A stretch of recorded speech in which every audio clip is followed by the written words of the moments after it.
The 2022 National Wrestling Championships are in the books. 10 national champions crowned in one of my favorite national tournaments, really, of all time. There was so much that happened here from first match leading up till the last match. Gable Stevenson's final wrestling match. He left his shoes on the mat. I'm going to give you the quick recap of the tournament. I'm just putting thoughts out here. This isn't going to be a crazy edited video because I'm running on a few hours of sleep, hardly any food, and just honestly pure adrenaline here in Detroit. And speaking of Detroit, that was Suriano's walkout song, Eminem, at 125 pounds, and he won his second national title over Pat Glory. 5-3 was the final score. Now, 3 of those points that he gave up were all stall calls. He forced all these stall calls on him, and he almost stalled out of the match. He earned the takedown early in the first period, and then in the third period, he was getting ridden out by Glory, and he was forcing stall call after stall call after stall call. And to be honest, it kind of surprised me that Suriano was letting up all those stall calls, and I'm kind of surprised also that Glory decided to let him up and take him down to try to send it to overtime instead of forcing another stall call, which he was doing very successfully already. But nonetheless, Suriano ended up winning his title again at 125 pounds. And half the crowd was for Suriano, half the crowd was against him. It was kind of fun. The environment here was electric. At 133, Rome Bravo Young won another title, doing it again over Dayton Fix. At this point in his career, Dayton Fix is a 3-time runner-up at the national championships.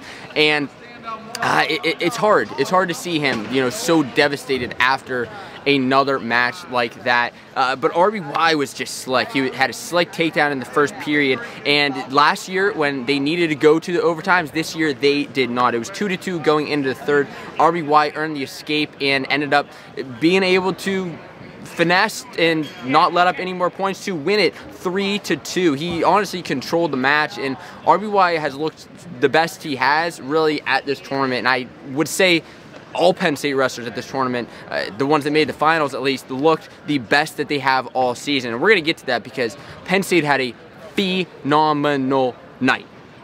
And also, one thing I wanted to say is RBY tweeted out something after his finals match. He said, should I come back for another year? It was foreseen that maybe he would not take his final year of eligibility and go into the MMA or go another route. Well, maybe he will come back. We'll see what he ends up doing. At 141 pounds, Nick Lee and Keyshawn Clark. Clark was the Cinderella story of the entire tournament, right? He upset Jaden Ironman in the early rounds, beat Matthews in the semifinals, and ended up making the finals against Nick Lee, but Nick Lee was just too much for him. Now, I'll tell you this, Keyshawn came out to party.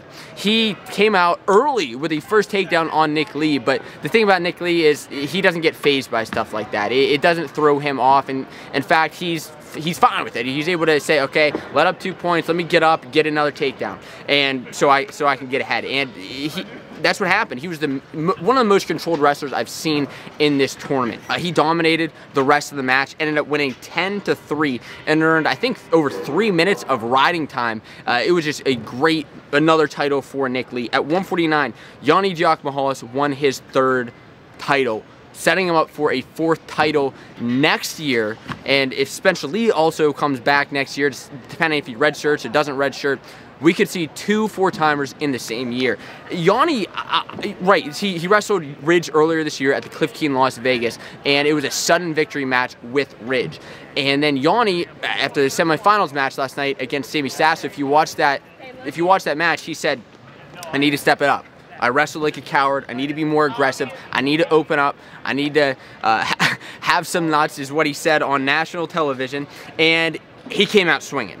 He was up 4-1 after the first period and just continued to roll. Kept racking up points in the second period and closed out big time. He won 11-5, completely dominated in that finals match. He stepped it up big time to win that third title. At 157 pounds, at the halfway point, Ryan Deacon defeated Quincy Monday of Princeton. Princeton's second finalist. Unfortunately, they weren't able to pull out any victories, but Deacon won his first title. And the one match I was looking forward to all tournament was hopefully going to be David Carr versus Ryan Deacon, but Carr was upset in the early rounds, a shocking upset, setting up Quincy Monday for a nice run to the finals. Deacon wrestled a great match. He earned the first takedown, and the score was 2-2 going into the third. So it was really anybody's game into the third period. It would have been it was a close match until Deacon ended up getting danger points on Monday, and then he got some back points as well, winning 9-2. So he kind of ran away with it in the third period. At 165,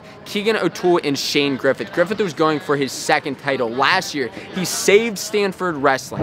This year, he pulls a big upset in these semis, makes the finals for the second year in a row, wrestling Keegan O'Toole of Mizzou. Now, Griffith was the first one to go up on the board. He was up on O'Toole, but with escapes and O'Toole's reversal, the score was tied after the second period. Griffith ended up choosing neutral, which was probably a good choice in the third period, but Keegan ended up able to earn a takedown and won 6-5. At 174 pounds, Starachi and Mekhi Lewis. To me, this was the match of the night. The Defense Soap match of the night, Mekhi Lewis and Carter Starachi. Mekhi earned 2 in the first period earlier on, and he earned that off of actually a challenge. So he earned a takedown on the edge of the mat. The ref called it no points, no 2. And Virginia Tech ended up challenging that, which was a great challenge because it was clearly 2, at least from my point of view whenever I was watching the match. And Mekhi earned escape,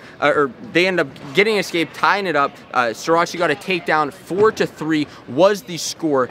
And Mekhi earned escape to tie it up, sending it into sudden victory. And at this point in the match, I was sweating, and thank goodness I had these Defense Soap body wipes for the entire weekend, because I was sweating through a couple of these final matches, a couple of those semi-final matches, especially, you know me, I'm a Penn State fan, and I was nervous about what was going to happen, but, you know, Defense Soap had kept me clean the entire weekend, kept clean all those wrestlers that decide to use Defense Soap to keep away the body infections, and, you know, for me as well, I was very happy to have Defense Soap on my side this tournament. But in that sudden victory period, the reason that Carter Starachi won was because once it went to the tiebreakers, he had more riding time than Mekhi Lewis. And I know I've received texts from multiple friends and family like that the overtime rules maybe need change, because a similar thing happened with Keyshawn to send him to the finals when he beat Cole Matthews, and it's not the best to see a win off of like a riding time. I would rather see it off of a takedown or off of back points, right, something like that, as opposed to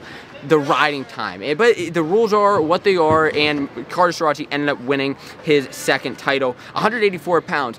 Aaron Brooks defeated Miles Amin, and I thought, you know, after he lost to him at the Big Ten Championships, that this could be his time where he steps it up. I said, you learn from those losses, you learn, you game plan, and you find a way to win, and he did that. He won 5-3, earning the first takedown, riding out Amin in the second period, and actually he ended up earning 3 minutes of riding time himself to secure it by the time he got to the third period. Now, Amin earned a takedown in the late third, but it wasn't enough. The We Are chant started around the arena. They were psyched for Aaron Brooks to win another title, and a big one over Miles Amin. At 197, Max Dean defeated Jacob Warner. This was actually my one prediction that I got wrong. I thought Warner may have won, and I changed it actually at like the very last second. But it was a scoreless first period. Warner earned an escape, Dean earned an escape. It was 1-1. Typically how Dean kind of wrestles those very close matches.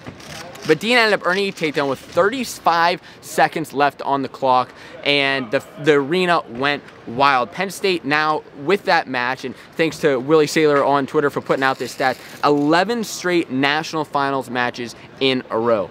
Penn State is the definition of a national championship team.